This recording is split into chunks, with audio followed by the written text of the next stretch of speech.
All right, so let's dive into this case from 2011, Bethesda, Maryland, the Lululemon murder. On the surface, I have like this typical Friday night at a Lululemon store, but it turns into this crime scene that captivated the whole country. Yeah, it's fascinating how this case, like with a brand that's all about peace and wellness, you know, became such a big deal. Yeah, and you're right, the media really ran with that. We've got a ton of sources for this deep dive, court records, news articles, even excerpts from that book, The Yoga Store Murder by Dan Morse.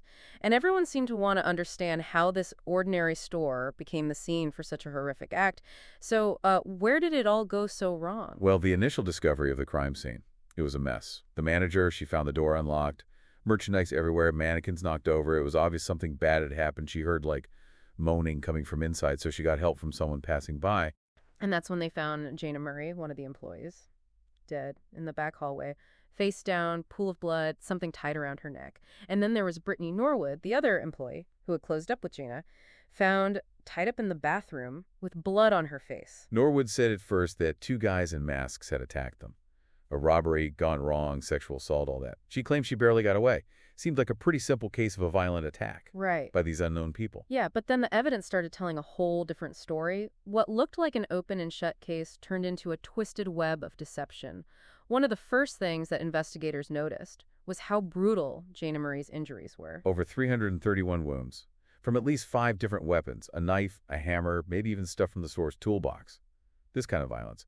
It didn't match up with Norwood's injuries, which were pretty minor and seemed more self-inflicted. And then there was the blood spatter, how the blood was found on Norwood's face, dripping down from a cut on her forehead, told a different story than the one she was giving. It looked like she was standing up for most of the night, not lying helpless like she claimed. Blood spatter is so interesting. It's really like a silent witness.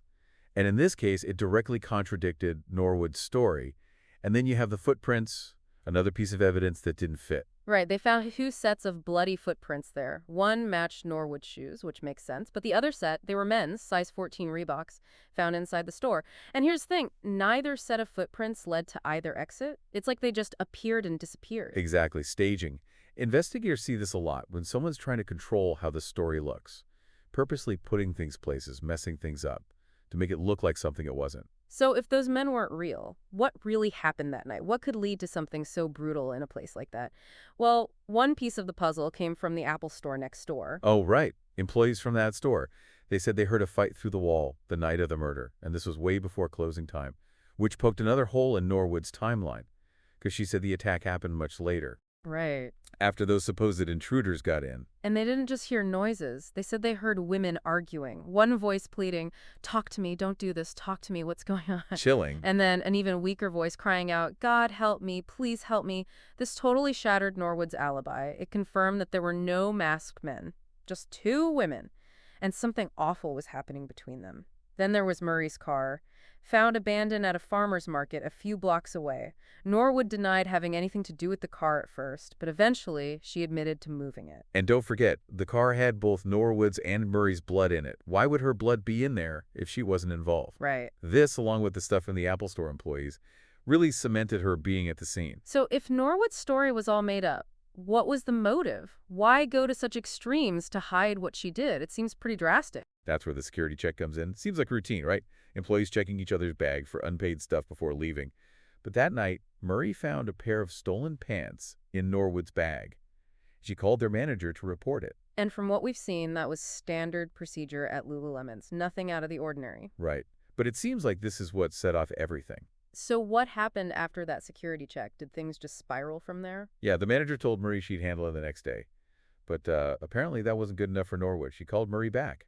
Said she forgot something and asked Murray to let her back in. So she basically lured Murray back to the store. That, plus all the other evidence, makes it seem like she planned this. This wasn't just some random thing. It was planned. Exactly.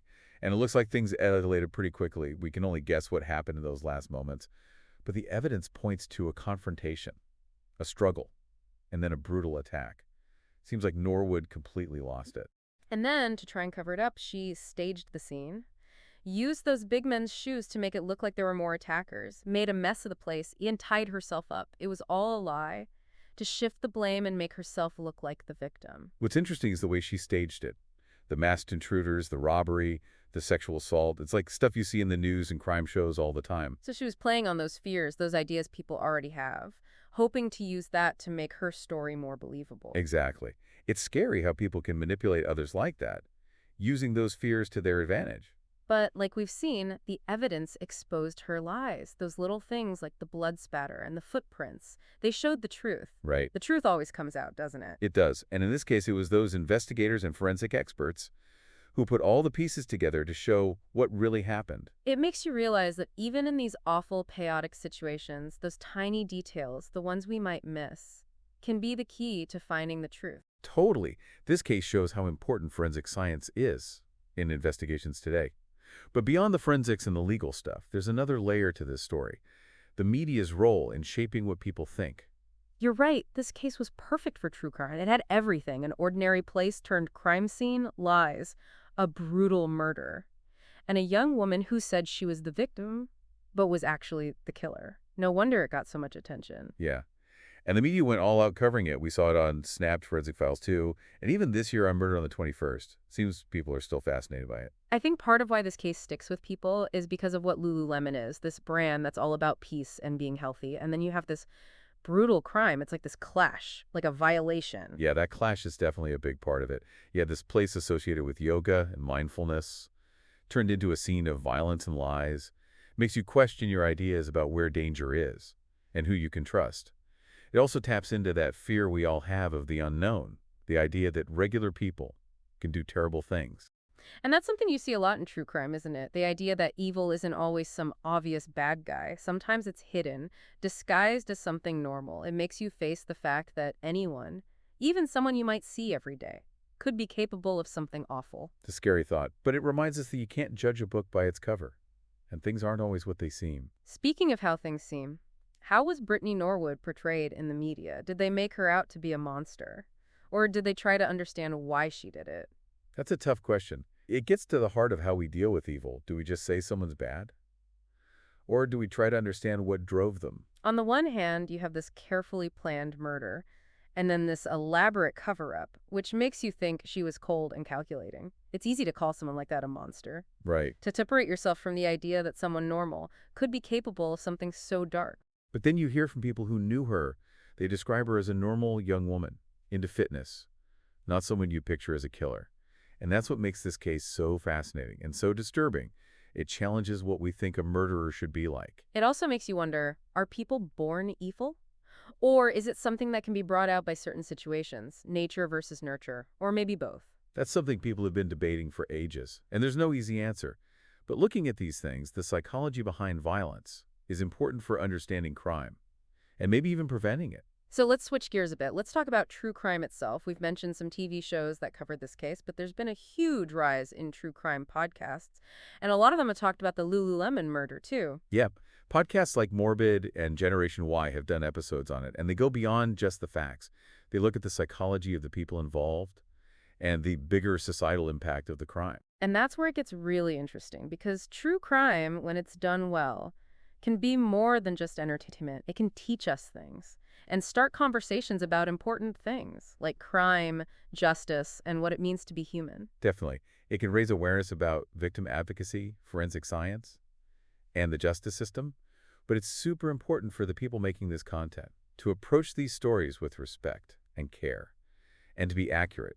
Sensationalizing or exploiting someone's suffering is never okay. You're right, we can't forget that these are real tragedies with real victims and families who are affected by these events forever. Their pain, their trauma, their search for justice. We need to be empathetic and respectful of that. And that's something Dan Morse does well in his book, The Yoga Store Murder. He's a crime reporter for the Washington Post. So he knows his stuff. He gives this detailed and nuanced look at the case. He doesn't shy away from the tough stuff. But he also explains the context of the crime, the societal factors and the psychology behind it. So it's not just sensationalized, it's trying to understand the case from different angles, which is really important with something this sensitive. It is. And that's what makes true crime more than just entertainment. It makes you think, and it can be insightful. It lets us learn from these awful events, to see the warning signs, the risks, the things about being human that contribute to these acts. It also makes us ask ourselves some tough questions. about our own biases, our ideas about good and evil, and what we can do to make society safer and more just. Right. So as we head into the last part of our deep dive, let's focus on those bigger questions. The impact of this case and what we can learn from it. Because that's what makes true crime really compelling. It's not about the violence or the shock. It's about understanding human nature and the search for justice and understanding. So, what can we learn from the Lululemon murder? Beyond all the details and the media hype, what are the key takeaways we can apply to our own lives?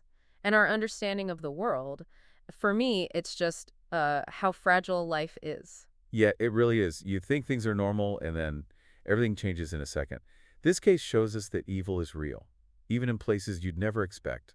It's like it breaks down that feeling of safety that we like to think we have. And it shows how much violence hurts people, individuals, families, communities. Jada Murray's life was cut short, and her family and friends are left with this unthinkable pain. It reminds us that these true crime stories, they're about real people whose lives are changed forever. Right? Their grief, their trauma, wanting justice. We have to remember that and be respectful. We do. And we can be fascinated by the crime itself and the psychology of the person who did it, but we can't forget about the human cost. Exactly. The victims and their families aren't just characters, they're real people who deserve our compassion. Absolutely. This case also makes us think about the bigger picture. What causes violence? How can we make our communities safer and more supportive? Big questions. Yeah, they are no easy answers, but they're worth thinking about because they push us to try and make the world better, a world where things like this are less likely to happen.